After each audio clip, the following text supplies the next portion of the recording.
Well, like I said, I don't know how to start a video, but fucking welcome everybody, or the Kinky Kiddos. I am your host, Papa Donovan, and I'm here with Daddy Dale. Jesus Christ. Alright, and we're the hippest lads that hit your block. Okay, no, I wanted to thank you for sitting down with us and playing Darkest Dungeon. This intro music is loud as hell. Let's see if I can fucking get past that. Alright, well I can't. So Dale, do you know anything about Darkest Dungeon? Not really, more than I've seen you play a couple minutes at a time. So it's one of my favorites. It's like a dungeon crawler meets an RPG, and like all sorts of different influences kind of come into this. It's hella roguelike, meaning all of the characters die eventually, pretty much. I have one. I have multiple saves, but okay. Let's see. Radiant campaigns will be still challenging and are just faster. Darkest normal campaigns are original. What are we gonna call it? This is gonna be the title of like the house and like the property we own, I guess, if you want to put it that way, like our land. Oh, okay. What should we name it? Give it some good thought. This is permanent. We could have Heaven's Gate for our cult. Yeah, it's got to be a little kinkier though, and so it should be Jacob's Ladder. Cause that's sounds holy and fun, but it's actually a term for vaginal piercings. I mean, I'm fine with that. Szechuan Sasquatch sauce. Okay, you know what? We'll just the Kinky Cult Castle domain. Basement. DKC's basement? Yeah, I like that, yeah. Yeah? Okay, cool. Let's get out of this fucking intro music. Holy shit, I can hear myself think again. So like I said, this game is, it's different, this one is. It's dungeon crawler at max, what it really is. You will arrive along the old road. Let's just sit and watch this. It winds with a troubling serpent-like suggestion through the corrupted countryside. The amazing narrating. Leading only, I fear, to ever more tenebrous places.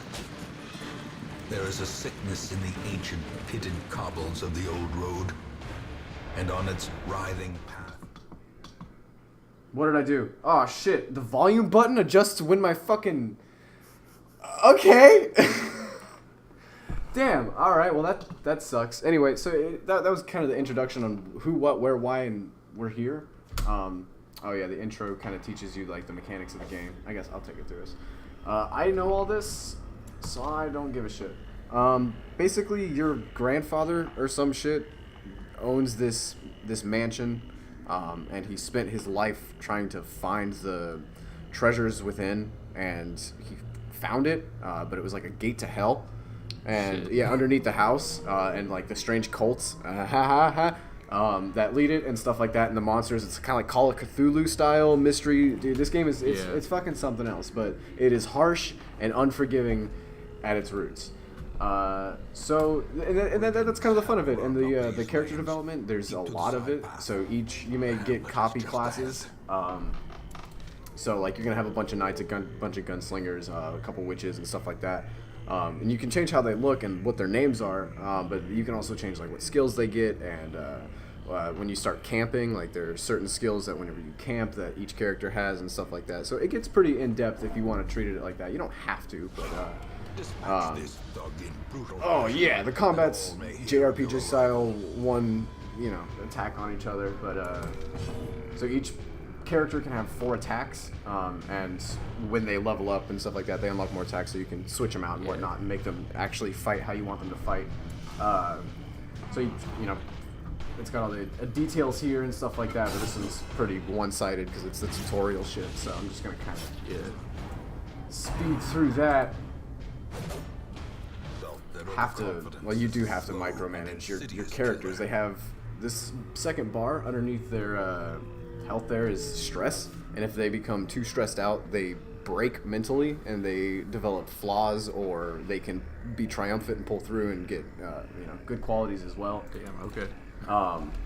So, oh yeah, we got some valuables marked. A little blue greenstone. Did I say blue? So, oh shit. This is your light bar. Those are your torches. And as your torch fades, your chance for stress goes way up, and they get stressed out way easier because it's darker. You can buy torches at the beginning of your quests to make sure that this doesn't happen, but they cost gold. And gold is not easy or fun to come by, so it's very managing your situation and what you got. And really, like, I've played this game through a lot. I do not play it well. I don't want to say new to it because I've owned it for a couple of years now, but I'm not very good at it. So you can retreat to make sure to spare the lives of your characters, or you can go until the bitter end until all of them are dead and try and get everything that you can. I've never played that way, so I'm not sure if you get any of the loot that you've gotten if you don't have at least one player alive. Yeah. So I don't necessarily want to take that risk, but we can. Stunning blow stuns the dude. Marks yourself, it gives you protection. Yeah, we're just gonna go ahead and give this guy a good old 1-2.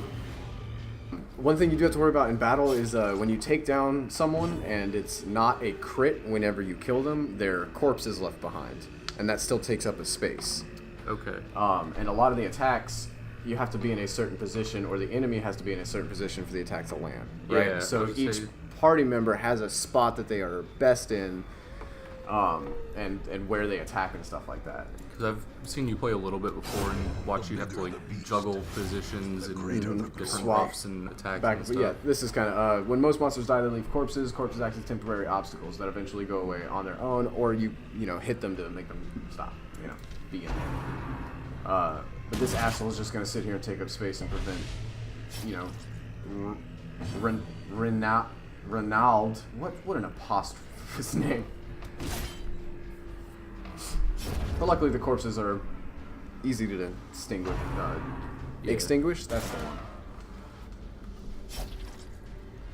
So it's a lot like a JRPG where you think a fight will go one way because your stats are, seem to be laid out for you, and the card is definitely dealt in your favor. The cards are dealt.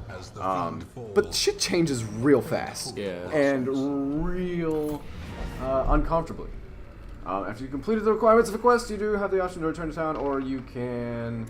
yeah, cool. Awesome. Thanks. Oh, okay, here we go. Return to Hamlet. We don't really need to continue adventuring because this is the tutorial. Oh, I should have opened the chest, though. I am an idiot. Yeah, watch out for that. So here we start getting into, like, the actual part of the game. And after quests... I forget what the game calls it. Resolves, I think. Your player comes back differently because of what they saw, how they acted, what they went through. They have different mentality strikes and stuff. So irrepressible. So this one's good. Plus 5% virtue, virtue chance or whatever. So is it like if they get their asses handed to them, it's more likely to be a negative thing, or is it probably? Yeah, that's this squalid hamlet, these corrupted lands. They are yours now. And you are bound to them.